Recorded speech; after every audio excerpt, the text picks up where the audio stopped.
sayyiati a'malina. May yahdihillahu fala mudilla lahu wa may yudlilhu fala hadiya lahu. Asyhadu an la ilaha illallah wahdahu la syarika lahu wa asyhadu anna Muhammadan abduhu wa rasuluhu la nabiyya ba'dahu. Allahumma shalli wa sallim ala hadzal nabiyil karim wa ala alihi wa ashabihi ajma'in. Amma ba'du, usikum wa nafsi bi taqwallahi faqad fazal muttaqun. Qala ta'ala fi kitabihil karim, a'udzu billahi minasyaitonir rajim. Bismillahirrahmanirrahim. Ya ayyuhalladzina amanu idza nudiya lis-salati min yaumil jum'ah fas'au ila dzikrillah.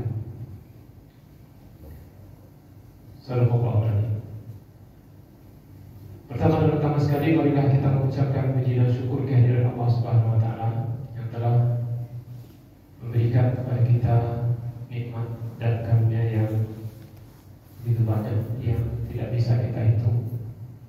Baik nikmat yang melekat di tubuh kita ataupun nikmat yang tidak melekat di tubuh kita. Terutama nikmat iman dan Islam.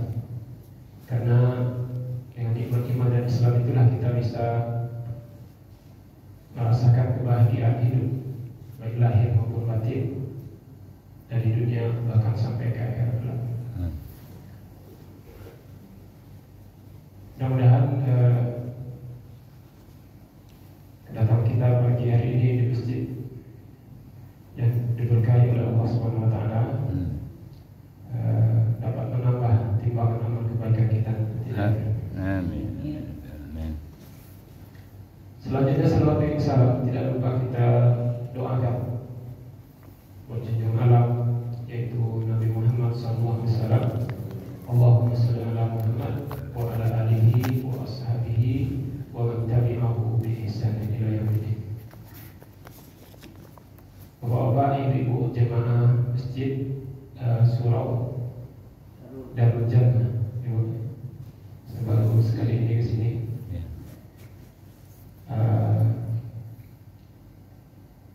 Nama saya Abdul Rahman. Saya mengajar di UIN Muhammadiyah Padang.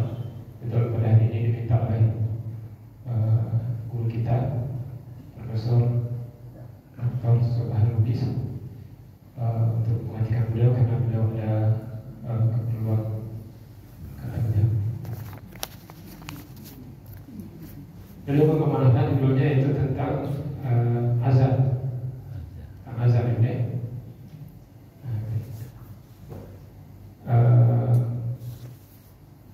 kita mungkin banyak memperkirakan bahwa azan ini adalah sebuah panggilan biasa yang sudah sering kita dengar ketika masuknya waktu salat. Tapi sesungguhnya azan ini merupakan sebuah panggilan dari Allah Subhanahu wa taala kepada kita yang memiliki nilai spiritual yang tinggi bagi kita bersama.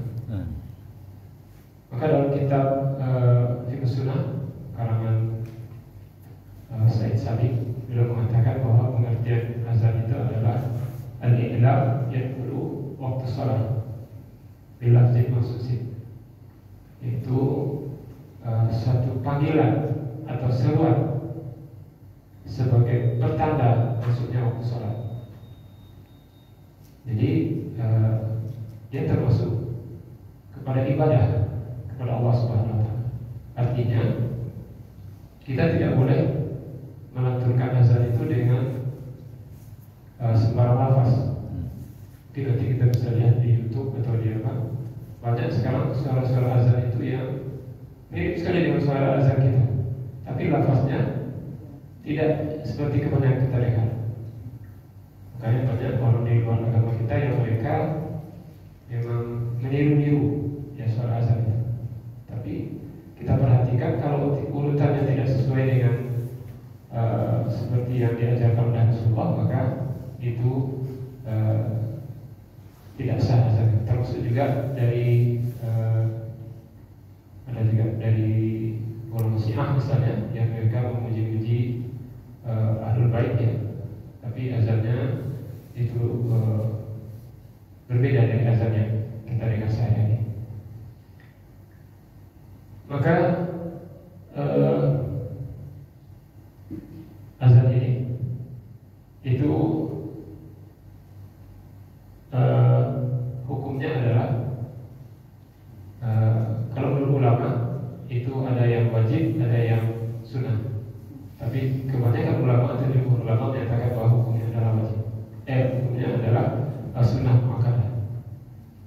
Seperti Imam Malik itu mengatakan bahwa hukumnya adalah wajib untuk sholat Jumat. Kemudian Imam Abu Hanifah mengatakan adalah dia adalah fardu kifayah. Jadi ada beberapa perbedaan. Ya. Tapi jumhur ulama mengatakan dia adalah sunnah muakkadah. Apa artinya sunnah muakkadah? Itu sangat dianjurkan, ya. Baik ketika kita sholat berjamaah di masjid, ya, ataupun ketika kita sholat sendirian. Nah, jadi di rumah kalau ada yang azan itu jangan kita bulat, ya. Itu memang ada anjurannya. Demikian juga di kalangan perempuan. Kalau sesama ibu-ibu sholat di rumah, ya ada orang yang mendengar, boleh juga ibu-ibu azan atau iqamah, ya. Nah, azan ini adalah merupakan penghormatan kita terhadap, maksudnya waktu sholat, sama dengan ketika kita sholat di masjid. Kalau masuk masjid kita sholat tahiyatul masjid. Nah, ketika kita sholat tahiyatul masjid, maka itu kita artinya menghormati masjid. Kayak juga dengan azan tadi sebagai tanda kita menghormati daripada masuknya waktu sholat. Kemudian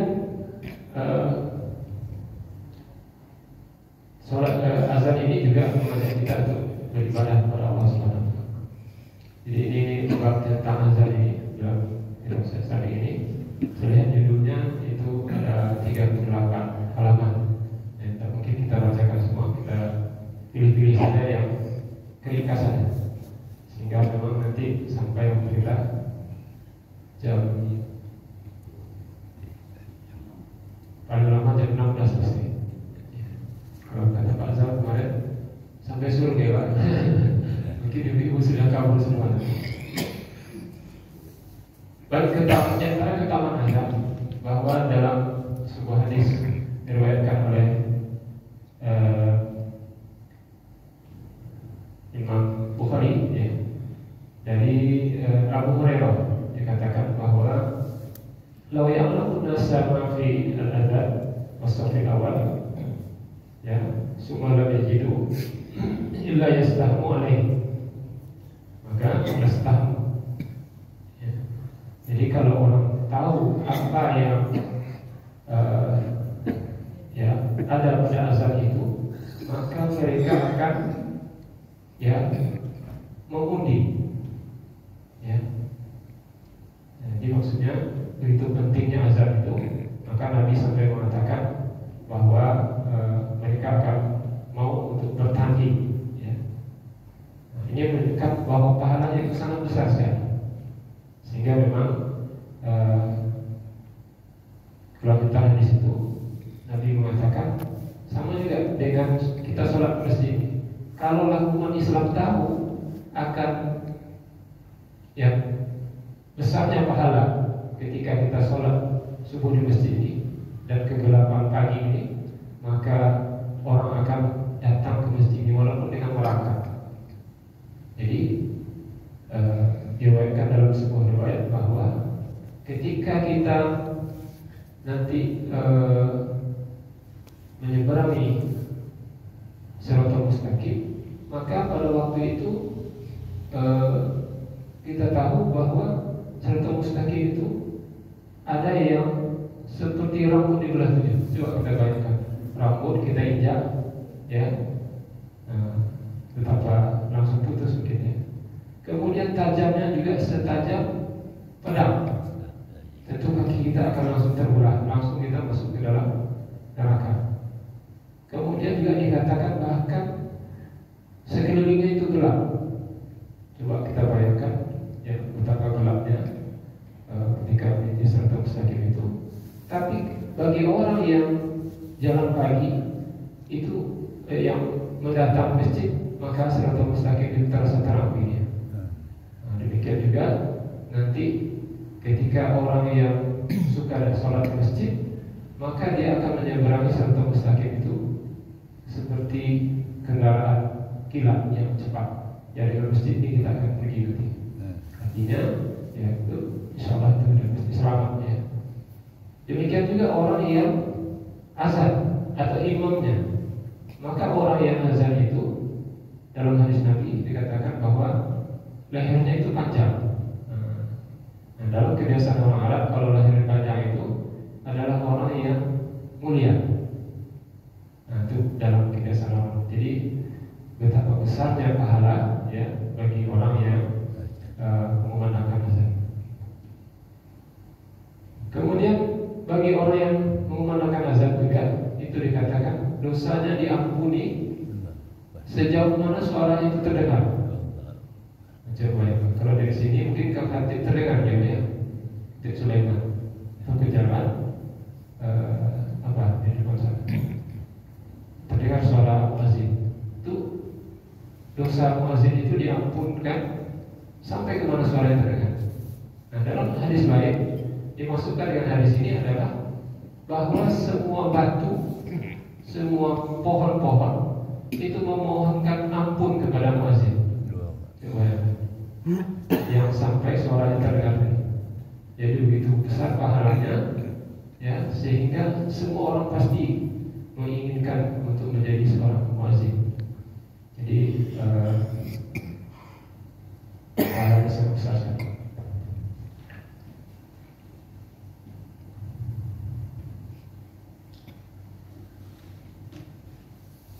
Nah, kemudian sejarahnya pada suatu waktu, awalnya azan ini itu dilakukan oleh Nabi ketika telah berhijrah ke Madinah.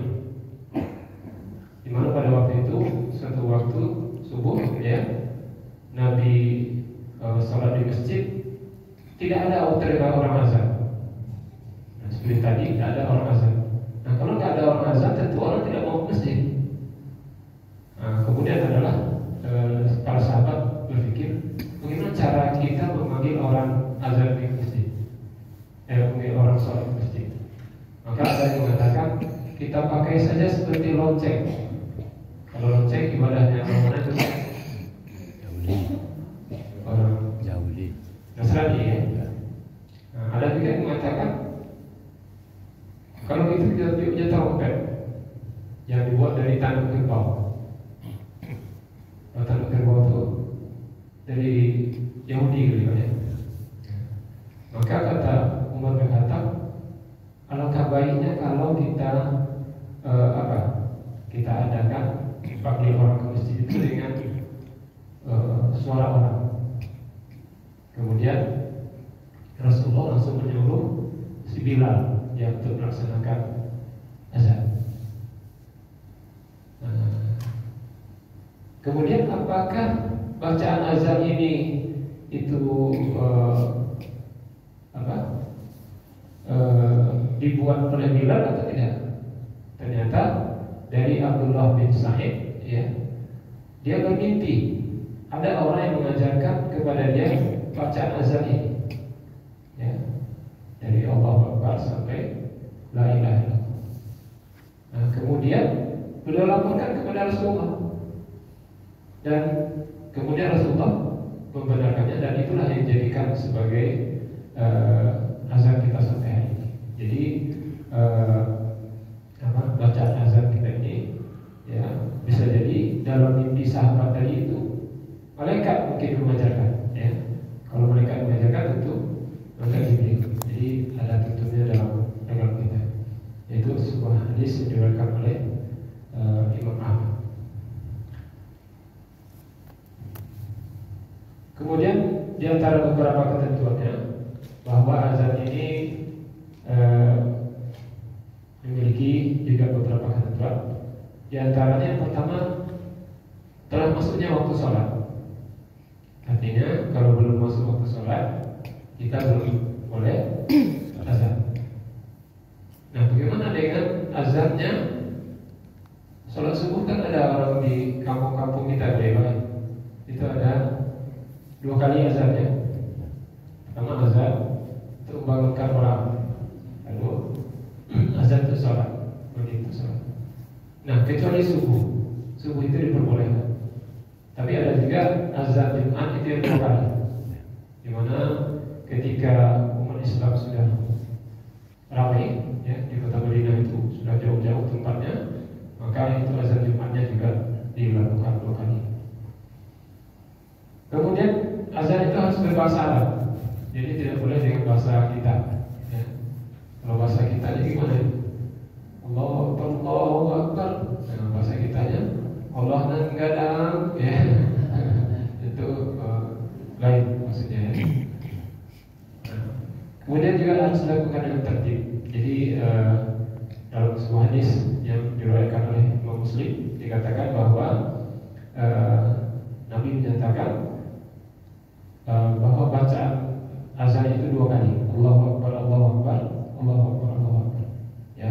Asyhadu an la ilaha illallah, asyhadu anna la ilaha illallah, asyhadu anna Muhammadar Rasulullah, asyhadu anna Muhammadar Rasulullah. Ya, hayya 'alas shalah, hayya 'alas shalah, hayya 'alal falah, hayya 'alal falah. Ya, Allahu Akbar, Allahu Akbar, la ilaha illallah. Jadi ada yang 2 kali, ada yang 1 kali.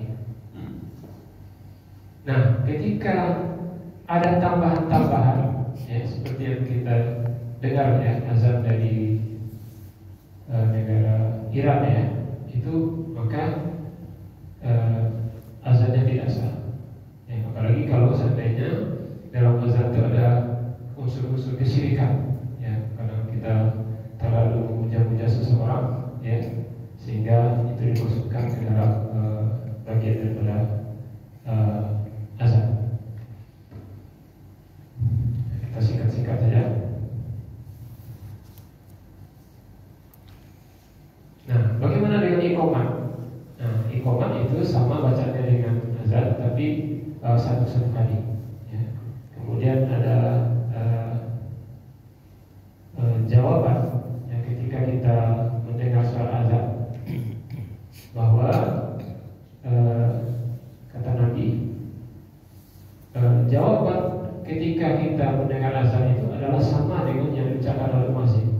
Jadi ketika Allahu Akbar, Allahu Akbar, itu jawabannya Allahu Akbar juga, asyhadu an la ilaha illallah sama juga, asyhadu anna Muhammadar sama juga.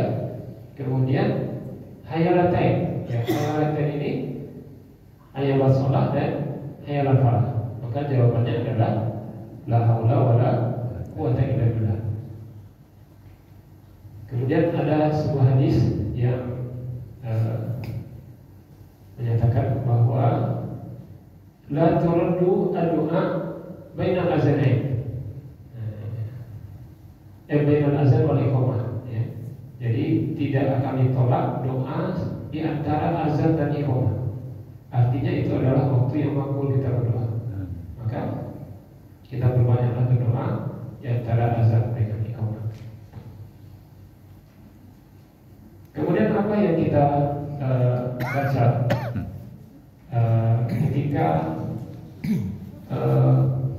qomat ya. Maka dalam hadis ini dikatakan bahwa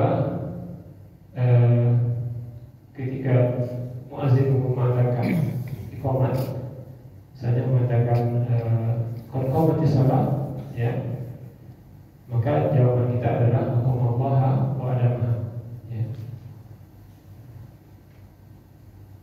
Kemudian diantara adab dalam pelaksanaan iqamah ini ya, diantaranya yang pertama kita harus menghadap kiblat ya, menghadap kiblat. Kemudian harus berdiri ya, harus berdiri. Kemudian juga kita dalam keadaan berwudu dan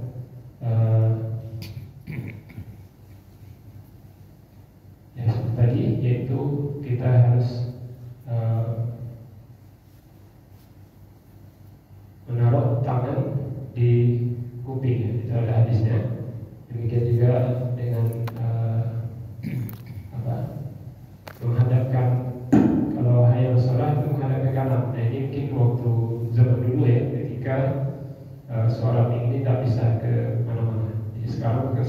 sudah ke kiri dan kanan, mungkin kita tidak perlu jadi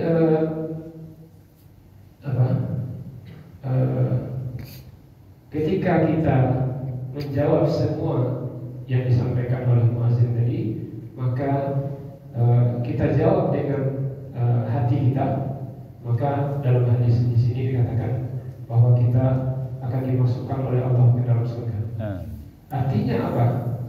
Begitu pentingnya azan ini, muazzinnya pahala yang besar, dan kita yang mendengarkan juga mendapatkan pahala yang sangat besar. Ya, artinya bukan saja kepada muazzinnya, tapi juga kepada kita yang menjawab suara azan itu, kita akan mendapatkan pahala yang sangat besar. Kemudian juga ada hadis mengatakan bahwa azan ini mengusir setan. Nah, ini juga bahwa apabila dikumandangkan azan, maka setan itu lari, ya, sampai dikatakan larinya itu terketut-ketut, gitu. Jadi lari dia tunggang langkah. Maka kalaupun seorang ada orang yang misalnya tidak bisa mendengar misalnya, atau orang yang tuli, kalaupun dia azan, maka dia akan dapat pahala, walaupun dia tidak bisa mendengar azannya sendiri. Demikian juga ada ceritanya sebuah kota yang sudah mati, ya. Seperti kampung saya di Samunto itu kan kota mati, ya. Ketika tidak ada lagi tambang itu, ya, dan ditinggalkan orang. Tapi ketika azan dikumandangkan, ya, akhirnya orang ramai lagi penduduknya. Jadi mungkin nanti mesti kita yang bagus ini, ya. Kalau tidak ada orang-orang tinggal di sini, ya, kita sering kumandangkan azan, maka itu juga akan, ya, membawa keberkahan bagi daerah kita ini. Juga seperti tadi, ya, bahwa pohon dan batu itu akan berdoa kepada orang yang azan.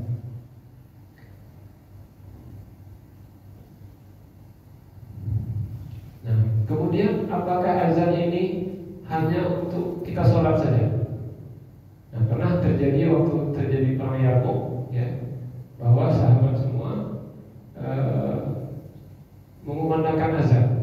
Nah, ketika itulah datang pertolongan Allah, dan akhirnya dalam perang Yarmouk tersebut, ya, walaupun jumlah kaum muslimin sedikit, ya, tapi bisa memenangkan peperangan dengan Romawi.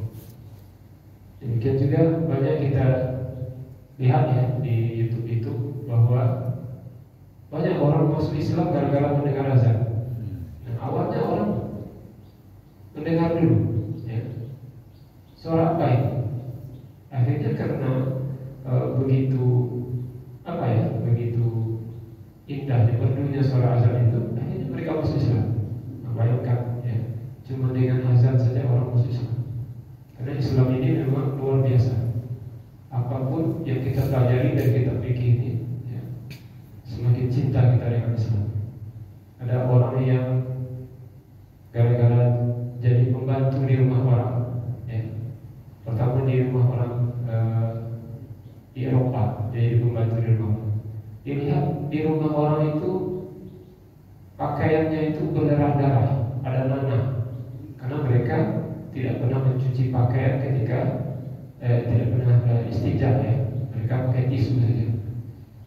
Kemudian mereka kerja di rumah orang Islam, ya, pakaiannya itu tidak berbau, ya, hanya bau keringat saja. Bahkan karena orang Islam itu sering pakai parfum, ya, pakai itu bau parfum.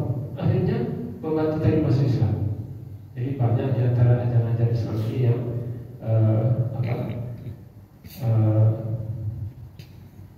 yang membawa kepada hidayah kepada Allah. Demikian juga terjadi bencana, misalnya terjadi kebakaran.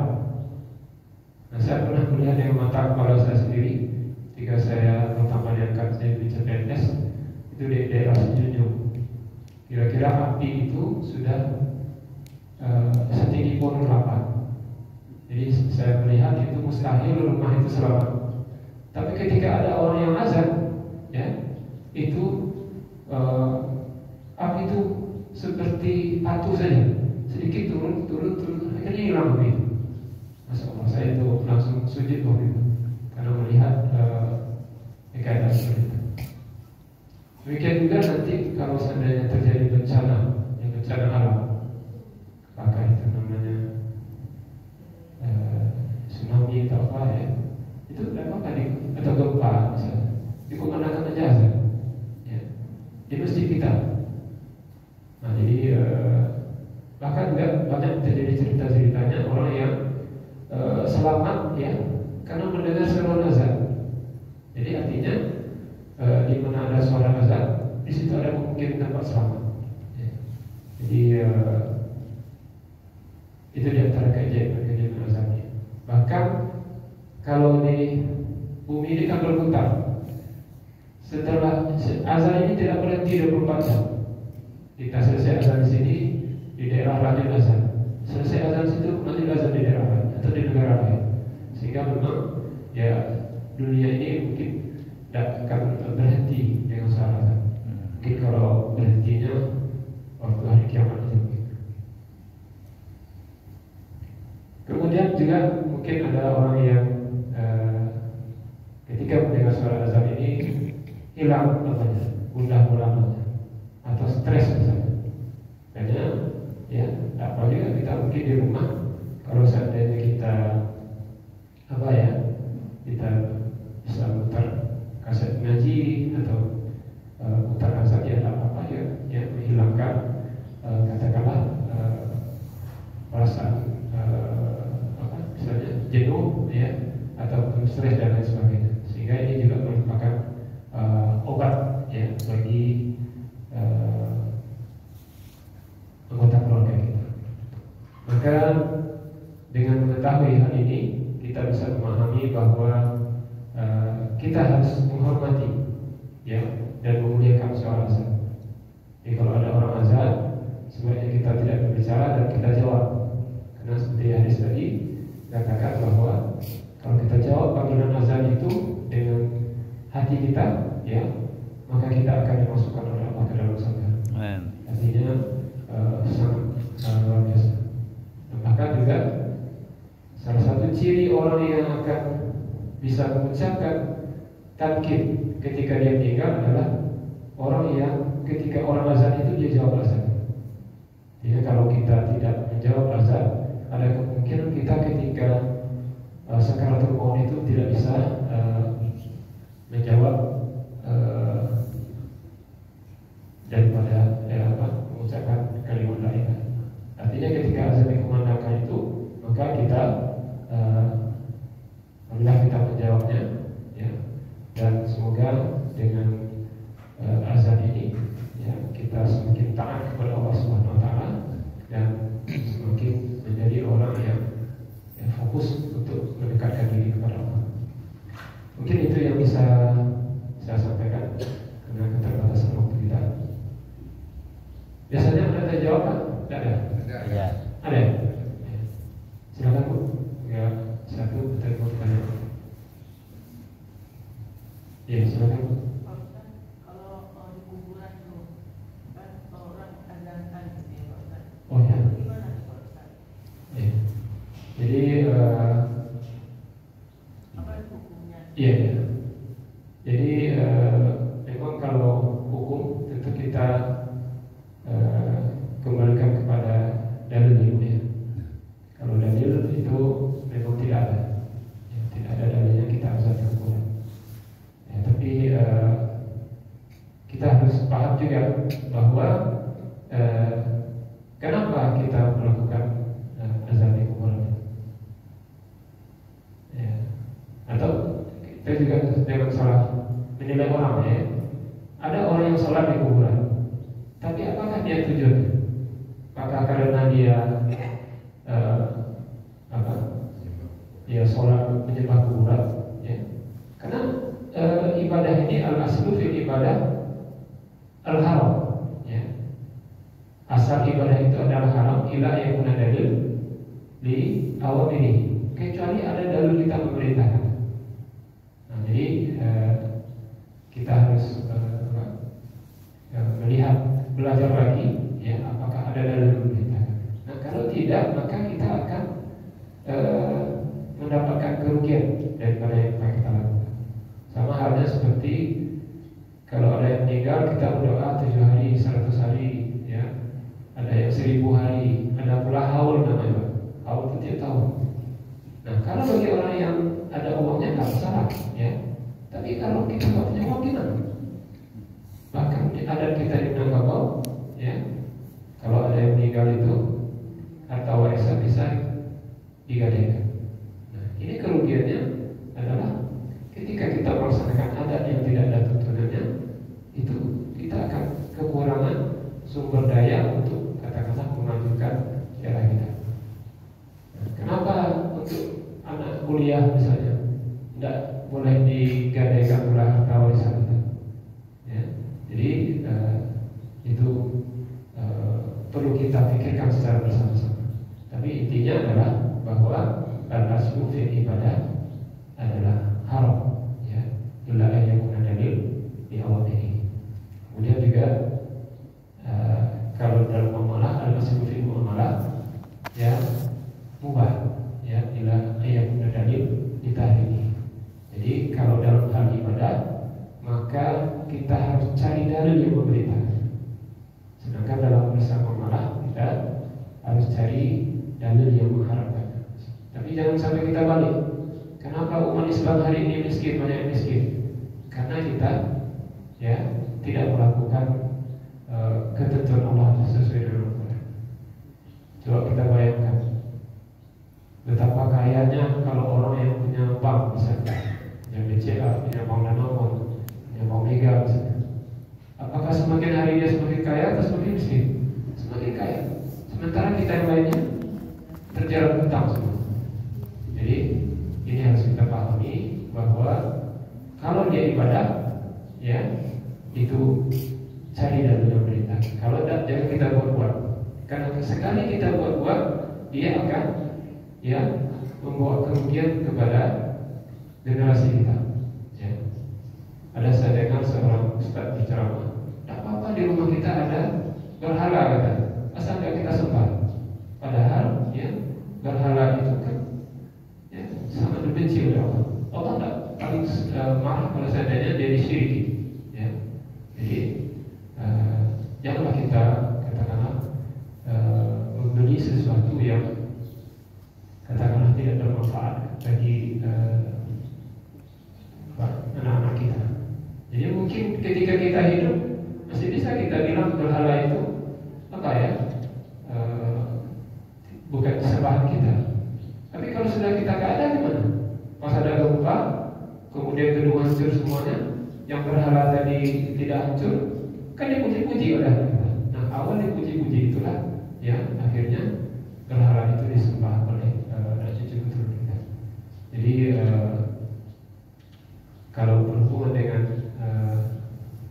yang meninggal, maka, ya, hadis Nabi menyatakan, idza mata ibnu Adam inqata'a amaluhu illa min salasin. Ya, apabila telah meninggal anak Adam, maka terputus amalnya kecuali 3. Yang pertama adalah ilmu yuntafa'u bihi, ya, ilmu yang bermanfaat. Misalnya ibu-ibu atau bapak ada jadi guru, ya.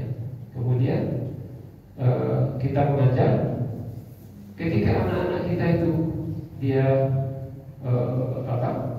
misalnya bisa baca Quran atau sholat setiap harinya, maka selama itu kita dapat pahala. Nah, kalau nanti murid kita itu ada pula jadi guru, ya, istilahnya udah ada pula cucu kita misalnya, pahalanya akan dapat tetap dari diri kita.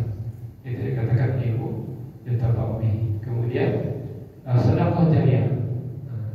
Sedekah jariyah ini adalah, ya, sesuatu yang kita berikan misalnya untuk kegiatan sosial, untuk pembangunan masjid misalnya. Walaupun yang kita bantu masjid itu misalnya sebesar sarung burung. Nah, sebesar sarung burung itu berapa kira-kira itu? Ya, satu semen itu mungkin tidak sampai, ya.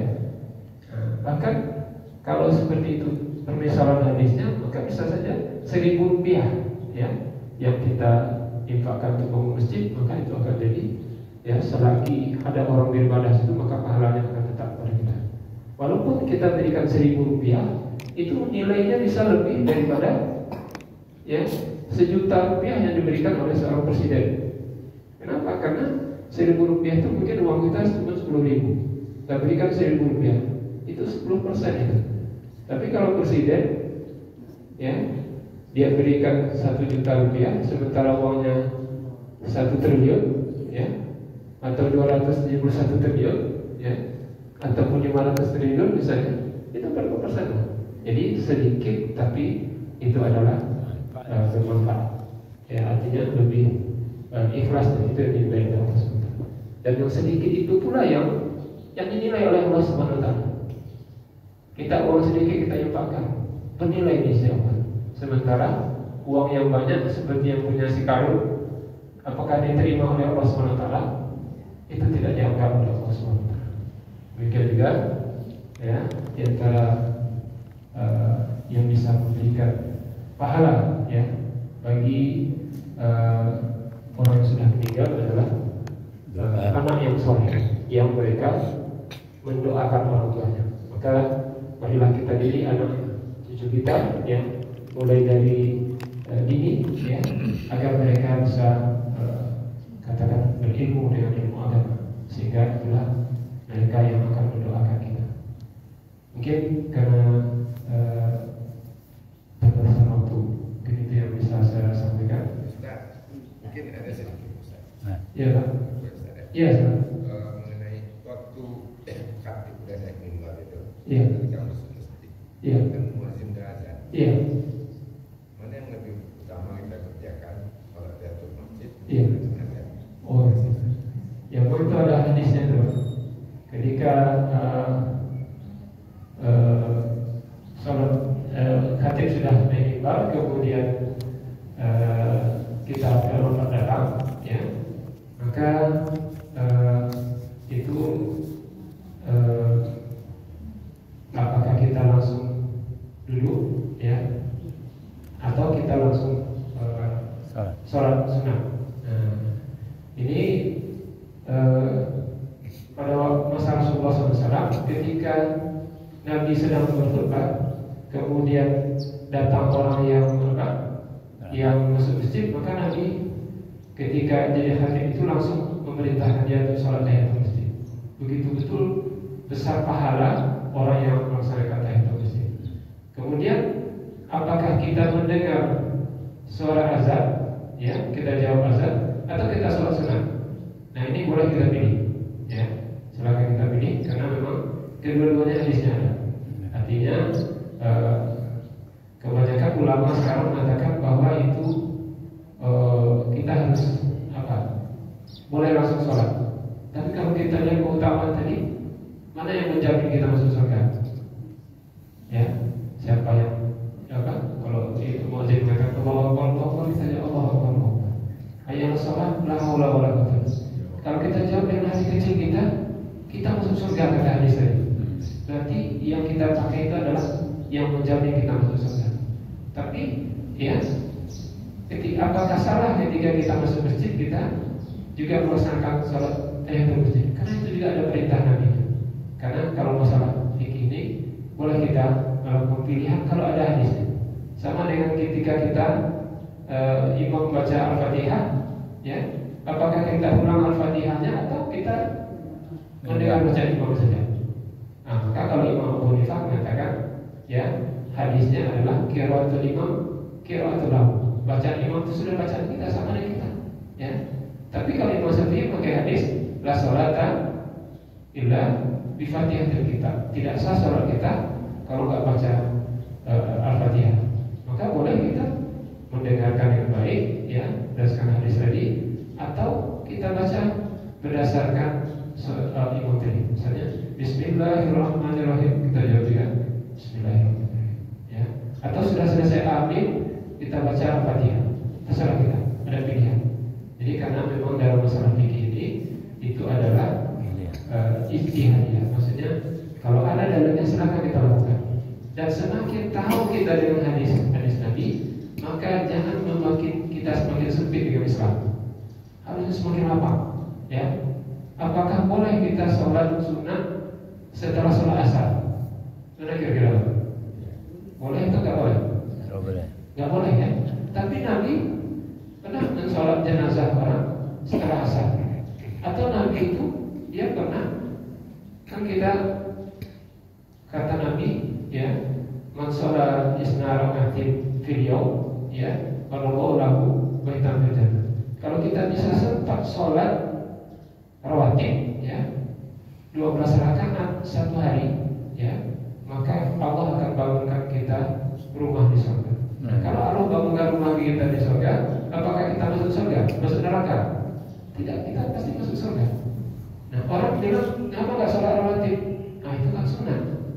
Nah, padahal itu menjamin kita masuk surga. Jadi, Nabi itu kalau seandainya kan rawatib itu 2 rakaat sebelum subuh, 4 rakaat sebelum zuhur, 2 rakaat setelah zuhur, ya, 2 rakaat habis maghrib, 2 rakaat habis isya. Tapi ketika Nabi tidak sempat sholat misalnya habis zuhur sholat 2 rakaat, ya misalnya ada keperluan mendadak, ada orang meninggal dan sebagainya, Nabi sholat, ya meniatkan sholatnya habis asar itu adalah pengganti rawatib ini. Jadi kalau dilakukan oleh Nabi, silakan lakukanlah. Ya, yang tak boleh itu yang ibadah itu tidak ada contoh. Mungkin itu mungkin ya. Jadi silakan kita pilih ya, mau sholat apa, mau dengar azan sambil berdiri atau langsung sholat, silakan lakukan. Ya, tapi kebanyakan ulama sekarang itu mengatakan boleh silakan langsung kita sholat. Tapi hadis tadi juga ada keutamaan ketika kita menjawab azan dengan dari hati kecil kita, maka itu dijamin oleh Allah masuk surga. Mungkin itu yang bisa kita. Iya Bu. Jadi disampaikan untuk sholat subuh apabila mengetahui pahalanya orang akan datang meskipun dengan merangkak. Iya. Nah, itu saya pernah mendengar bagaimana dengan wanita Ustaz, karena saya pernah mendengar sholatnya wanita itu lebih baik di ini gitu Ustaz. Iya. Bagaimana? Iya. Terima kasih. Jadi bagus pertanyaan Ibu ya. Jadi apa? Apakah Nabi Muhammad itu punya masjid yang khusus laki-laki atau khusus perempuan? Gimana kira-kira? Enggak ya? Kita masjid laki-laki perempuan. Jadi perempuan juga boleh melakukan sholat di masjid. Jadi kata Nabi, memang sholatnya wanita itu terbaik di rumah, termasuk sholat wajib. Tapi kalau dia mau ke masjid jangan dilarang. Nah, ketika mendapatkan hadis tadi, ya, bahwa ada ya Abdullah bin Mas'ud tadi, dia dikatakan Nabi, saya mau ke masjid, tapi saya buta. Saudara saya nggak ada yang mengantarkan saya ke masjid. Nah, pertama kata Nabi, ya, sholatlah di rumah. Tapi kemudian, ya, sebelum keluar itu, Nabi katakan, apakah harus minta saudara azan? Apakah dengan suara azan atau tidak? Nah, kata jawaban sahabat tadi, ya saya dengan azan. Maka datanglah ke masjid walaupun berangkat. Jadi itu keutamaannya sholat di masjid. Betapa pentingnya kita untuk sholat berjamaah di masjid. Jadi ibu-ibu kalau mau sholat di masjid nggak apa-apa, untuk mendapatkan keutamaan daripada hadis tadi, bahwa kita bergerak-gerak ke masjid, ya, itu akan menerangi nanti kita di Siratal Mustaqim. Jadi jangan sampai terlambat kita untuk datang ke masjid. Dia saf yang di depan itu begitu mulianya di sisi Allah SWT. Ada seorang pengembala kambing, ya. Kemudian dia sholat, dia azan di padang pasir itu, subuh-subuh itu dia azan. Kemudian dia sholat, ya, tadi dia sholat sendiri. Tapi sebelumnya azan, maka Allah panggil malaikat semuanya. Lihatlah malaikat itu dia sholat, dia azan, dia sholat, ya. Saya sangat bangga sekali dengan dia. Ya. Coba bayangkan seorang pengembala kambing dibanggakan oleh Allah kepada malaikat. Ya, ketahuilah wahai malaikat, saya sudah ampunkan dia dan saya sudah masukkan dia ke surga. Jadi kita ke depan, marilah kita pandang ya syiar Islam ini bukan sesuatu yang biasa, tapi sesuatu yang luar biasa. Ya, kita pelajari lagi hadis-hadisnya sehingga banyak di antara kita yang mendengar azan saja sudah hatinya sudah bahagia. Mungkin waktu yang batasi kita.